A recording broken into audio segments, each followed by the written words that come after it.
పితా పుత్ర పవిత్రాత్మ నామమున ఆమేన్. ఈ రెండవ భాగములో కూడా దేవుని యొక్క అనుగ్రహం కోసము, దేవుని ఎలా అన్వేషించాలి అనుటకు కావాల్సిన దైవ అనుగ్రహం కోసము పవిత్రాత్మ అభిషేకం మనందరిపైన ఏం చేసి రావాలని పవిత్రాత్మ గీతం ద్వారా వేడుకుందాం.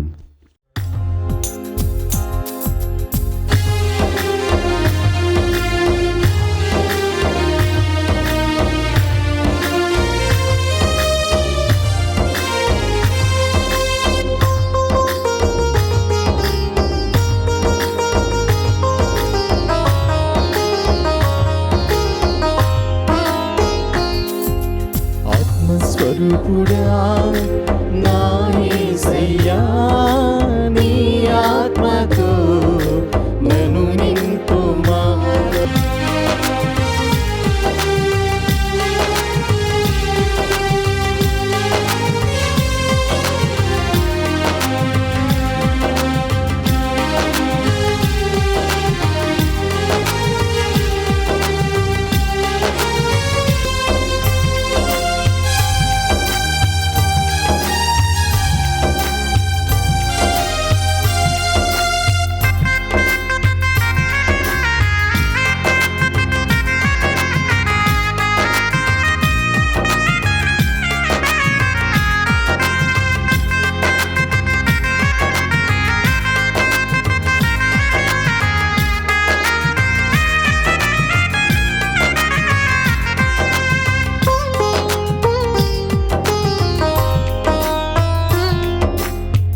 అంతిమ దినమున మాపై ఆత్మను కృమ్మరించుటకు నిశ్చయించితివి.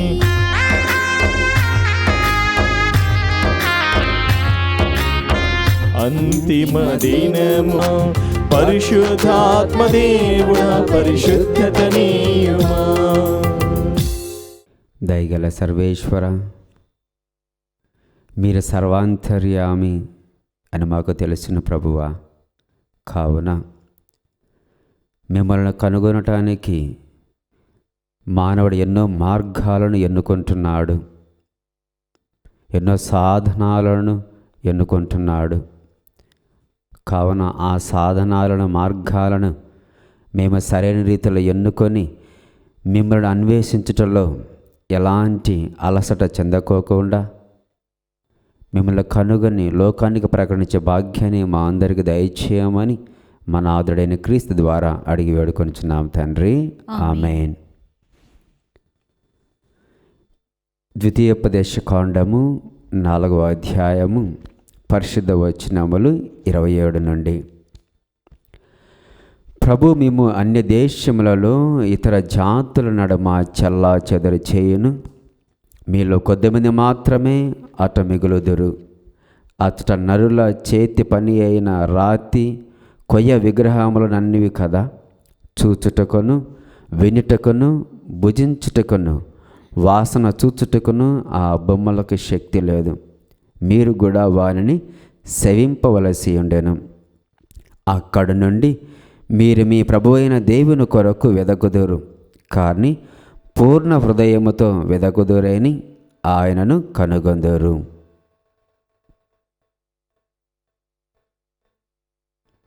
ఇది ప్రభువు వాక్కు. సర్వేశ్వరునికి వందనములు. పునరుత్థానైన క్రీస్తు నామములో మీకు శాంతి శుభము కలుగునుగాక. ఆమేన్. హల్లెలూయా, హల్లెలూయా, హల్లెలూయా, హల్లెలూయా, హల్లెలూయా. హల్లెలూయా. Praise the Lord, praise the Lord, praise the Lord, praise the Lord, praise the Lord. Praise the Lord. క్రీస్తునందు ప్రియ సహోదరి సహోదరులారా, మనం ఇదివరకే ప్రభువును ఏ విధంగా అన్వేషించాలి అని మొదట భాగంలో తెలుసుకొని ఉన్నాము. మన హృదయలో ఆ ప్రభువు తన యొక్క ధర్మశాస్త్రమును లిఖించాడు కాబట్టి ఆయన పైన మనకు తపన ఉంది, కోరిక ఉంది, ఆశగొని ఉన్నాము అని తెలుసుకున్నాం. అదేవిధముగా మనలను దేవుడు ఆయన పోలికలో సృజించాడు, ఆయన రూపాన్ని ఇచ్చాడు కాబట్టి తప్పకుండా ప్రతి ఒక్క మనిషికి దేవుని అన్వేషించాలి, కనుగొలని కోరిక ఉందని తెలుసుకున్నాం.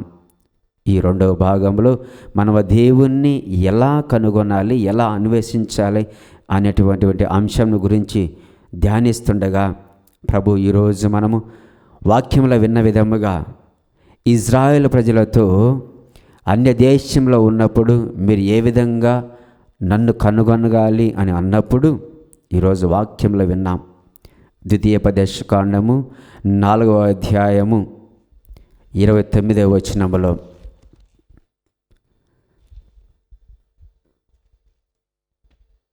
అక్కడి నుండి మీరు మీ ప్రభువైన దేవుని కొరకు వెదకుదురు, కానీ పూర్ణ హృదయముతో వెదకుదురేని ఆయనను కనుగొందురు.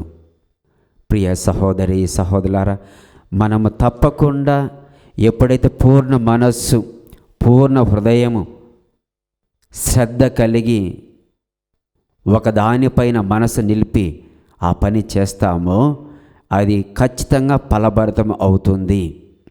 అదే విధముగా మనము కూడా ప్రభు చెప్పిన విధముగా మత్తయి శుభవార్త 7వ అధ్యాయం 7వ వచనములో వాక్యం సెలవిస్తుంది, అడుగుడు మీకు వసగబడును, వెదకుడు మీకు దొరుకును, తట్టుడు మీకు తెరవబడును.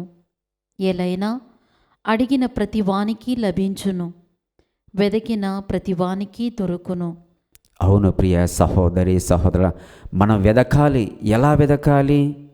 పూర్ణ హృదయముతో, నిండు మనస్సుతో ఆ ప్రభువుని వెతికినప్పుడు ఆయన మనకు దర్శనమిస్తారు. కానీ ఈ ఆధునిక ప్రపంచంలో మానవ యొక్క జీవితము కాగితాల పూల వెంట పరిగే తుమ్మెదలాగా ఉంది.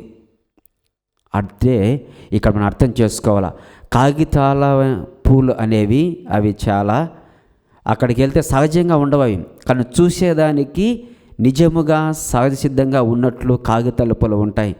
కానీ అక్కడికి తుమ్మెద వెళ్ళి ఆ మకరందాన్ని జుర్రుకోవాలనుకుని చూసుకున్నప్పుడు అప్పుడు అర్థమవుతుంది ఇవి నిజమైన పూలు కాదు అని తెలుసుకుంటుంది. అదేవిధంగా మానవు కూడా ఈ యొక్క ఆధునిక ప్రపంచంలో ఆ విధంగా జీవిస్తున్నాడు ఈ లోకంలో. బాగా గమనించండి, ఏదైతే కంటికి ఆకర్షణీయముగా ఉంటుందో, ఏదైతే తన యొక్క శరీరానికి ఆనందాన్ని ఇస్తుందో లేదా ఆకలి తీరుస్తుందో అలాంటి వాటి వైపు తన మనస్సును పారేసుకొని కొన్నిసార్లు తన యొక్క జీవితాన్ని వ్యర్థం చేసుకుంటున్నాడు. ఈ విధంగా ఏదో కావాలని అలాంటి వస్తువులపైన వెళ్ళి తన యొక్క శక్తిని, తన యొక్క సమయాన్ని, అదేవిధముగా మేధస్సును వృధా చేసుకుంటున్నాడు మనిషి అన్నవాడు ఈ లోకంలో. కానీ ప్రభువు అంటున్నాడు, నన్ను అన్వేషించాలని కొనుక్కున్న వాళ్ళు పూర్ణ హృదయముతో వెదకుదురు అని నేను వారికి దొరికెదను, కనబడతాను. మరి ముఖ్యంగా వెదకిన ప్రతి వానికి దొరుకును అని యేసు భగవానుడు స్వయముగా మత్తయి శుభవార్త 7వ అధ్యాయం 7వ వచనంలో మనందరికీ సెలవిస్తున్నాడు. కావున ప్రియ సహోదరి సహోదర, అదే విధముగా ఇదే మాటను కూడా ఇర్మియా ప్రవక్త 29వ అధ్యాయము 10వ వచనములో అంటున్నాడు, మీరు పూర్ణ హృదయముతో నన్ను వెదుకుదురు, నేను మీకు దొరుకుదును. నిజముగా, నిశ్చయముగా, నిక్కముగా ఎవరైతే పూర్ణ హృదయం అంటే ఇక్కడ తన మనస్సునంతా కూడా లగ్నము చేయాలి. ఇక ఇతర విషయాలపైన మనసు ఉండకూడదు. అప్పుడు మాత్రమే ధ్యానం చేస్తూ తపస్సు చేస్తూ ఉంటే మన మేధస్సును అంతా కూడా లగ్నం చేస్తే దేవుడు నీకు నాకు దొరుకుతాడు, అన్నింటిలోనూ దొరుకుతాడు. ఆయన సర్వాంతర్యామి ప్రతి ఒక్కరిలో ఉంటాడని కూడా ప్రభు తెలియజేస్తున్నాడు. కావున మనము ఆ పూర్ణ హృదయం కావాలి, పూర్ణ మనస్సు కావాలి. చూడండి, ఆ ఏలియా ప్రవక్త హోరేబు కొండపైకి వెళ్ళినప్పుడు ఏ విధంగా ప్రభువు కోసము శ్రద్ధతో ధ్యాసతో వెతుకుతున్నాడు ఆ యొక్క కొండ గుహలో నుంచి. చూడండి, అక్కడ వెళ్ళాడు, ఆ కొండపైన ఆ రొట్టెని తిని 40 రోజులు ఆహారం భుజించుకోకుండా ప్రభువు చెప్పినట్టు కొండ దగ్గరికి వెళ్ళాడు, ఉపవాసం ఉంటున్నాడు. అక్కడ నిండు హృదయముతో, ఇక్కడ ఉపవాసం ఉంటూ తన యొక్క శరీరాన్ని అదుపులో పెట్టుకొని, సర్వేంద్రియాలను అదుపులో పెట్టుకొని ఉపవాసం ఉంటూ ఆ కొండ గుహ దగ్గర నుంచి ప్రభువు ఇచ్చిన ఆజ్ఞ ప్రకారం అక్కడికి వెళ్ళి ఆ గుహ దగ్గర కొండ గుహలో నుంచి ఎదురు చూస్తున్నాడు. చూడండి, రాజుల మొదటి గ్రంథము 19వ అధ్యాయం 11 నుంచి 11 వచనాలు మనకు చదివితే మనకు అర్థమవుతుంది. అక్కడ ప్రియ సహోదరి సహోదరు గమనించుదాం. ప్రభువు అతనితో, నీవు కొండ మీదికి పోయి అచట నా ముందుట నిలబడమని చెప్పెను. ఏలియా కొండపైకి ఎక్కగా ప్రభువు అతని ముందుట సాగిపోయెను.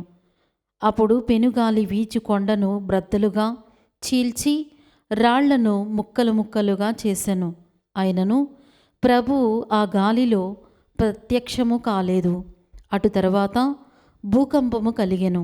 అయినను ఆ భూకంపములో ప్రత్యక్షము కాలేదు. అటు పిమ్మట నిప్పు కనిపించెను. అయినను ప్రభువు ఆ నిప్పులో ప్రత్యక్షము కాలేదు. ఆ పిమ్మట మెల్లని స్వరము వినిపించెను. ఆ స్వరమును వినగానే ఏలియా తన అంగీ అంచుతో ముఖము కప్పుకొని వెలుపలకి పోయి కొండబొరియ అంచున నిలుచుండెను. అప్పుడు ఒక స్వరము, ఏలియా, నీవిక్కడేమి చేయుచున్నావు అని ప్రశ్నించెను. ప్రియ సహోదరి సహోదరుల బాగా గమనించండి.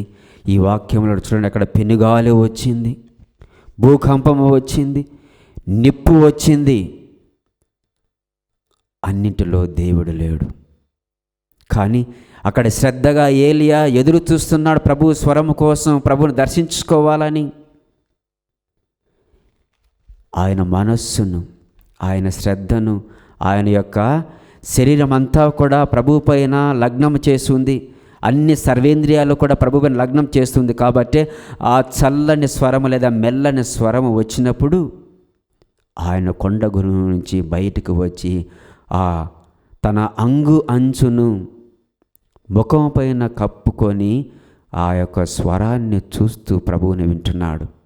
ఏలియా, నువ్వు ఇక్కడ ఏం చేస్తున్నావు అని అన్నప్పుడు తర్వాత ఏలియా తన సమాధానం చెప్తున్నాడు. ప్రియ సహోదరి సహోదరులారా, మనం బాగా గమనించాలి.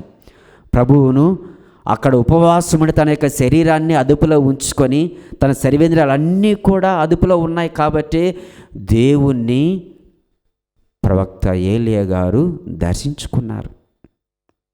అదే విధముగా ఆ నిండు హృదయముతో అంటే ఇంకా ఏది లేదు, దేవుని పైన పరిపూర్ణమైనటువంటి మనస్సు నిలుపుకోవాలి. నిండు మనస్సు ఆయన పైన నిలుపుకోవాలి. మన ఆలోచనలు అయితేనేమి, మన తెలివితోటలు అయితేనేమి పక్క వాటిపైన త్రిప్పుకోకూడదు. మనం చాలాసార్లు గమనిస్తూనే ఉంటాం. దివ్య బలిపూజకు వచ్చినప్పుడు ఆ అప్పమును ద్రాక్షారస పాత్రను పైకి ఎత్తినప్పుడు మనము శ్రద్ధగా ఆ యొక్క దివ్య బలిపూజలో ఆ ప్రభువుకు మన విన్నపాలను పెట్టి ప్రార్థించుకుంటే మనకు దర్శనం అవుతాడు. అదే విధముగా ఆ యొక్క విన్నపాలన్నీ కూడా దేవుడు మనకు తీరుస్తాడు. ఆ యొక్క విన్నపాలన్నింటిని కూడా దేవుడు మనకు అనుగ్రహిస్తాడు. కానీ మనము అలాంటి శ్రద్ధతో ఏకాగ్రతతో ప్రార్థన చేయకని ఎన్నోసార్లు పూజకు వచ్చి తిరిగి ఎలాంటి ఫలాలు పొందకుండా వెళ్ళిపోతున్నాం. కారణం మనము దేవుణ్ణి నిండు హృదయముతో, పూర్ణ హృదయముతో, నిండు మనసుతో ఆరాధించటం లేదు, ప్రేమించటం లేదు. కాబట్టి తిరిగి వట్టి చేతులతో వెళ్ళిపోతున్నాం ఎన్నోసార్లు. ఆ విధంగా ఉండకూడదు మన యొక్క జీవితాలు. చూడండి, ఏలియా తన యొక్క మనసును అంతటిని లగ్నం చేశాడు కాబట్టి నిండు మనసుతో దేవుణ్ణి చూడాలని ఆశకొని ఉన్నాడు కాబట్టి చూశాడు, ఆ మెల్లని స్వరంలో మాట్లాడగలిగాడు.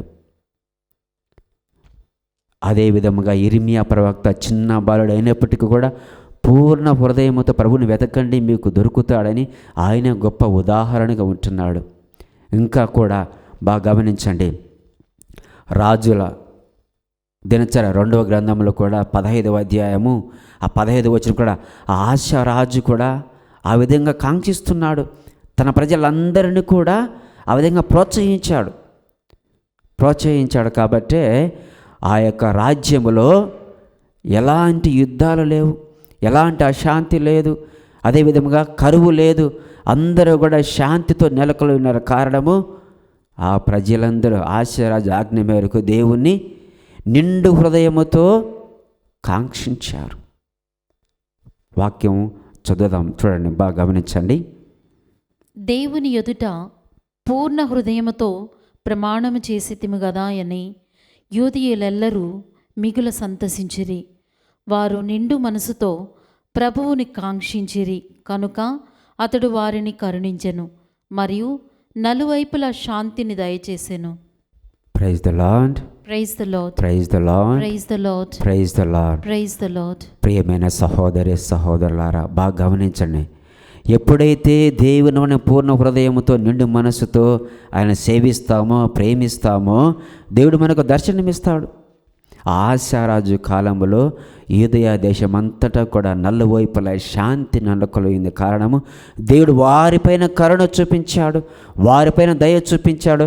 ఆయన రాజ్య పాలనలో 36 సంవత్సరాలు ఆయన పాలించాడు. ఆ యూదయ దేశంలో ఎలాంటి అలజడి లేదు. అంతా కూడా సంతోషముగా, ఆనందముతో, ఉత్సాహముతో ఆ ప్రజలందరూ కూడా క్షేమముగా ఉన్నారు. కారణము దేవునికి మొదటి స్థానం ఇచ్చాడు ఈ ఆశారాజు. అదేవిధంగా ఆ ప్రజలందరిని కూడా ప్రభు వైపు ఆకర్షితులను చేశాడు. అది దేవుని యొక్క మహిమను కనుగొన్న ఆ విధంగా. అందుకే ఆయన రాజ్యంలో 36 సంవత్సరాలు ఎలాంటి యుద్ధము లేదు, ఎప్పుడు శాంతి మాత్రమే నెలకొని ఉన్నది. కారణము ఆ ప్రజలందరూ కూడా ఆశారాజు ఆజ్ఞ మేరకు దేవుని నిండు మనసుతో పూర్ణ హృదయంతో కాంక్షించారు.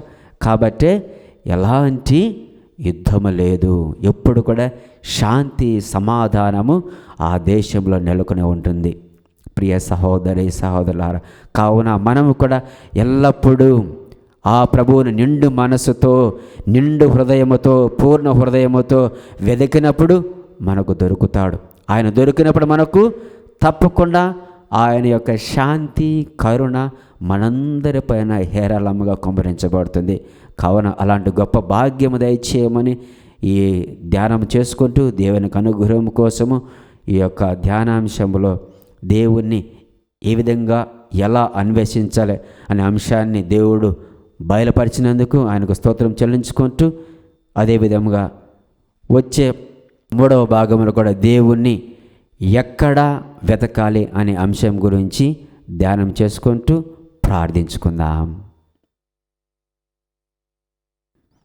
దయగల సర్వేశ్వర, మీ వాక్యము ద్వారా దేవుని ఎలా అన్వేషించాలి అని మాకు బయలుపరిచినందుకు స్తోత్రం చెల్లిస్తున్నా ప్రభువా. మా అనుదిన జీవితంలో కూడా ఎల్లప్పుడూ మేమందరము మిమ్ములను ప్రేమతోనూ, నిండు మనసుతోనూ, పూర్ణ హృదయముతోనూ వెదికే భాగ్యాన్ని మా అందరికి దయచేయమని మా నాథుడైన క్రీస్తు ద్వారా అడిగి వేడుకొనుచున్నాము తండ్రి. ఆమేన్.